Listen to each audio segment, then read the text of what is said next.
За тэгэхээр одоо 2 дахь хэсэг нь явж байна. За юу ч бид нарт бол боломжтой ингээд 300 тэрбум долларын зах зээлийн одоо ийм багтаамжтай бол боломжтой байх юм. Уулуурхан зөвхөн уулуурхан салбарыг хэлж байгаа.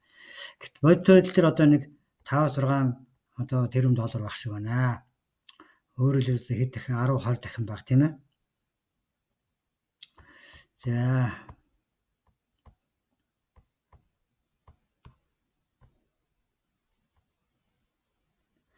би энэ саяын слайд дээр юу гэж хэлэх гээд байгаа зэрэг хятадууд за дэлхийн нийт одоо юуны ингэсэн байна. Би жаахан 150 гэдгийг ингэж авч ирсэн байна. Яагаад 150 гэсэн гэхээр зэрэг за дэлхийн одоо уулуурхан салбар маань 3 тэрлион доллар гэдэг юм бол хятадууд 50% эзэмшиж чинь гэж би зүгээр тооцъё л да. Тэгээ би одоо мэдэхгүй байна. 50 юм уу 49 юм уу те хэд хэдэн би мэдэхгүй байна. За хятадууд ерөнхийдөө ямар ч гэсэн хүнд үйлдвэрээ одоо аюу хүчтэй байгаа. Тэгэхээр зэрэг хятадууд 50% нь одоо эзэмшиж байна гэж өнөөдөр бодъё. Тэгэхээр зэрэг тэгэх юм бол эн чинь 1.5 тэрлион доллар гэсэн.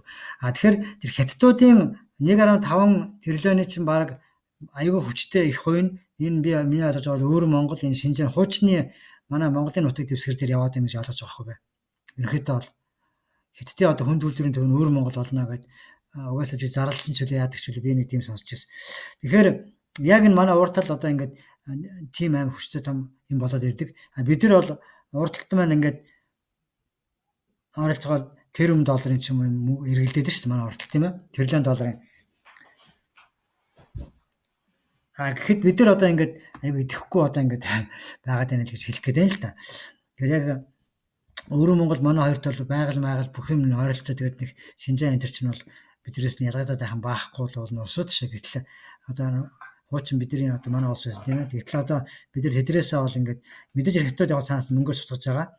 Тэгтэл одоо ингээд бид нар бол тэдний хажуудалд ингээд үйлдвэрлэлээ хөгжүүлж чадахгүй байх гэж хэлэх гээд тахгүй. Тэгэхээр хятад бол яг өөр Монгол Шинжааны хувьд бол хятадын бүрэлдэхүүнд орсон учраас яг тийм амар хүчтэй одоо эдийн засгийн дэмжлэг авч явж болно.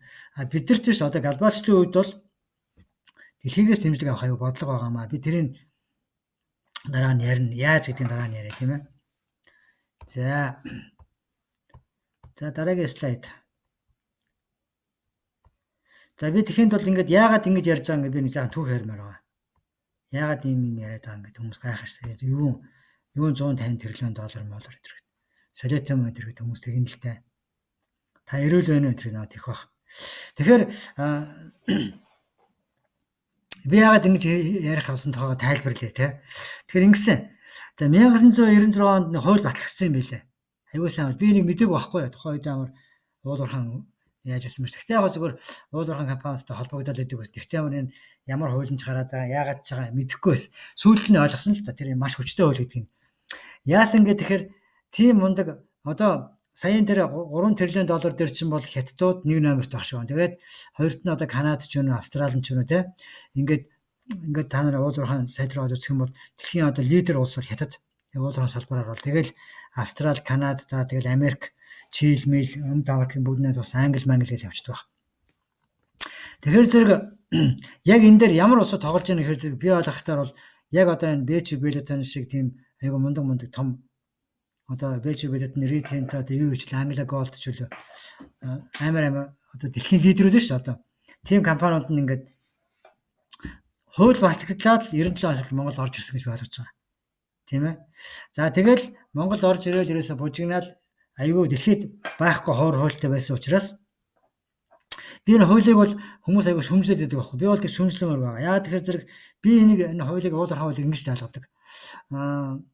За оймс наран тул дээр одоо нэг оймс зардаг усуд байдаг шүү дээ. Оймс 100 төгрөгөөр хизээвэлээр 2-3 жилийн өмнө зараад байсан. Одоо ч баг нэг оймс ч 1000 төгрөг болцсон баг тийм 1500 бөөнд зардаг тийм.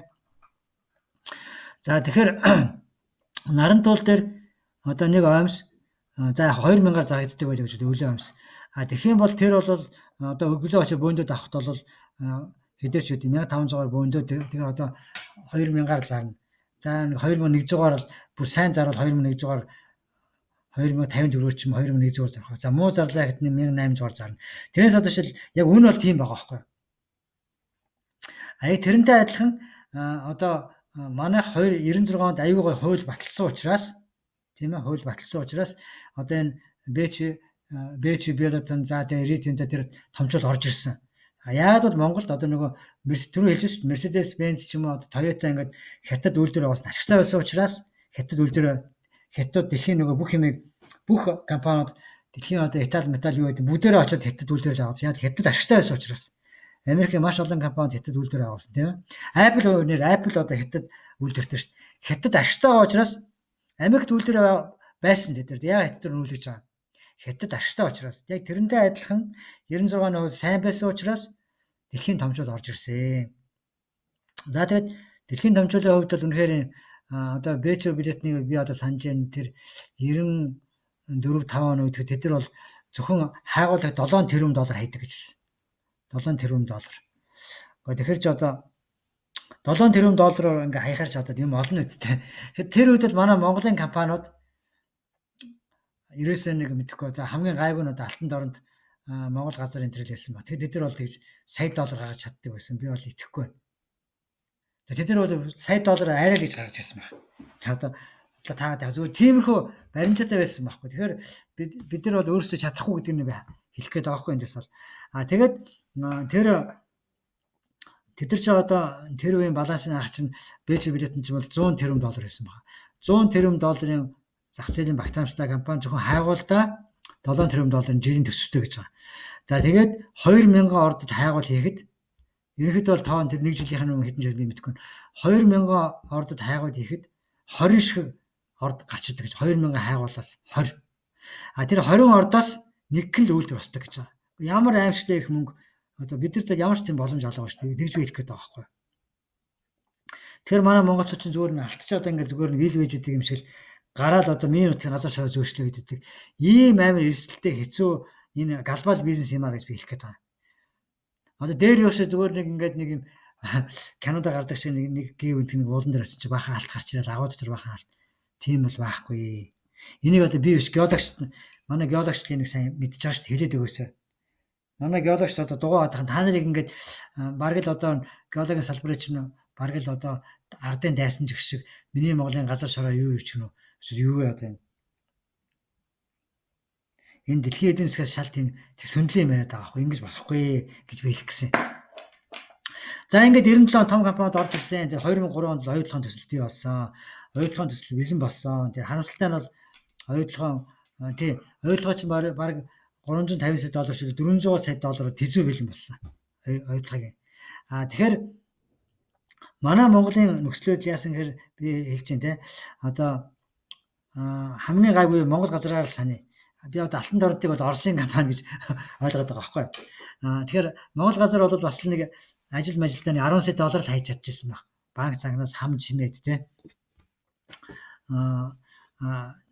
Би одоо Монголын гайгүй компани хэлээд шүү дээ. Бас Монгол газар чинь зарим үед 1 тонн энэ алтаавлаа яалаа бас нэг хэсэг хүчээ авч ирсэн шүү дээ. Хамгийн гайгүй гэдэг нь 1 тонн алт авдаг. За Алтан дорнд 4 тонн алт авч ирсэн гэж байгаа.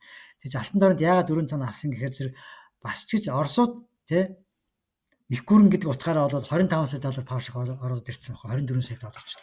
Тэгэхээр зэрэг Монгол газар одоо банкудаас хөрхийн амт ганц $200 million ч юм энд зээлээд $1 сая босгоод ажлаа эхэлж ирсэн бол манайд $20 гаруй сая оруулж ирсэн учраас би энийг үүсгэх гэдэг нь вэхээр зэрэг гэтэл оюу толгой зүгээр л оюутлогын тэр Предланд яаж ч мөнгө өсгсөн одоо нэг мөнгө өсгөл $350 сая тэзүү хийчихсэн гэж би ойлгож байгаа. За энэ миний одоо буруу ярьж байвал тэр оюутлогын түүцийн гишүүд нь засаарай. Би ч одоо энэ оюутлогын вебсайт руу оруулахын тоонд байж л байгаа. Би зөв өөрийнхөө сонссон тоо залхуураа тэгээ тавьчаад байгаа ш. Тэгэхээр ингэжээс юм аа. Тэгэхээр энэ бол ингээд тухайд оюутлогоо бол тийм дэлхийн том компани биш шүү дээ. Одоо за тэгтэл $350 сая босгож ирээд хайгуул хийчихлээ байхгүй. Торонтогоос тийм ээ. Бид нар бол чадахгүй байсан. За энэ ингээд дуусгах гэхгүй энэ юу дуус 10 минутаар 2 дахь нь ингээд түүх гэдэг орой дуусчих юм байна. За 2 дахь нь ингээд дуусгая.